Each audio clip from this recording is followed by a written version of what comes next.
തിരികല്ല്, mill stone, പൗരാണിക കാലം മുതൽക്കേ ഉപയോഗിച്ചു വന്ന ഗാർഹിക ഉപകരണങ്ങളാണ് ഉരലും തിരികല്ലും. അബ്രഹാമിൻ്റെ കാലത്ത് തന്നെ ഇടിച്ചതോ പൊടിച്ചതോ ആയ മാവ് ഉപയോഗിച്ച് അപ്പവും മറ്റും നിർമ്മിച്ചിരുന്നു. ഉൽപ്പത്തി 18:6. മോശയുടെ കാലത്ത് ഉരലും തിരികല്ലും സർവ്വസാധാരണമായിരുന്നു. സംഖ്യാപുസ്തകം 11:8. തള്ളക്കല്ലും പിള്ളക്കല്ലും, അതായത് അടിക്കല്ലും മേൽക്കല്ലും, അങ്ങനെ 2 കല്ലുകൾ അടങ്ങിയതാണ് തിരികല്ല്. തിരികല്ലിനെ കുറിക്കുന്ന റേഹയീം എന്ന എബ്രായ പദം ദ്വിവചനാന്തമാണ്. 2 തരത്തിലുള്ള തിരികല്ലുകൾ ഉപയോഗത്തിലുണ്ടായിരുന്നു. ഒരു കല്ല് ദീർഘചതുരവും അല്പം നതമധ്യവും ഒരറ്റം മറ്റേ അറ്റത്തേക്കാൾ കട്ടി കൂടിയതുമാണ്. മെഗിദ്ദോയിൽ നിന്ന് ലഭിച്ച ഒരു കല്ലിന് 30 ഇഞ്ചോളം നീളമുണ്ട്.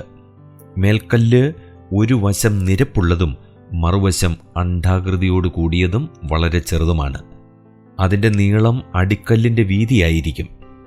വലിയ അടിക്കല്ലിൽ ധാന്യം വെച്ച് മേൽക്കല്ല് മുന്നോട്ടും പിറകോട്ടും ചലിപ്പിച്ചാണ് പൊടിക്കുക. 2ാം തരത്തിലുള്ള തിരികല്ല് വൃത്താകൃതിയിലാണ്. അടിക്കല്ലിൻ്റെ മുകൾ ഭാഗം ഉന്മധ്യവും മേൽക്കല്ല് നതമധ്യവും ആണ്. സ്ത്രീകളായിരുന്നു തിരികല്ലിൽ പൊടിച്ചിരുന്നത്. അടിമകളോ ഭൃത്യകളോ ഉണ്ടെങ്കിൽ അവർക്കായിരുന്നു ഈ ജോലി.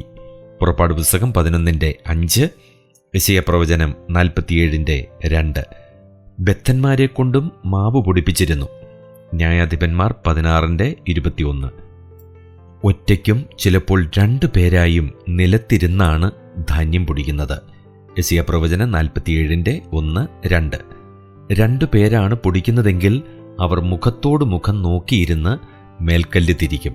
വലതു കൈ ഒഴിഞ്ഞിരിക്കുന്ന സ്ത്രീ ധാന്യം ആവശ്യാനുസരണം മേൽക്കല്ലിൻ്റെ ദ്വാരത്തിലൂടെ ഇടും.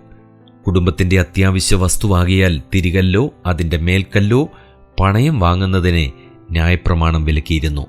അത് ജീവനെ പണയം വാങ്ങുന്നതിന് തുല്യമാണ്. ആവർത്തനം 24:6. മേൽക്കല്ല് അഥവാ തിരികല്ലിൻ പിള്ള പ്രയോജനകരമായ ആയുധമായിരുന്നു. ഒരു സ്ത്രീ തിരികല്ലിൻ്റെ പിള്ള അഥവാ മേൽക്കല്ല് അബീമേലെക്കിൻ്റെ തലയിലിട്ടു. അവൻ്റെ തലയോട് തകർത്ത് കളഞ്ഞു. ന്യായാധിപന്മാർ 9:53. പലസ്തീനിലെ പട്ടണങ്ങളിലും ഗ്രാമങ്ങളിലും തിരികല്ലിൻ്റെ ശബ്ദം പ്രഭാതയാമത്തിൽ സർവ്വസാധാരണമായിരുന്നു.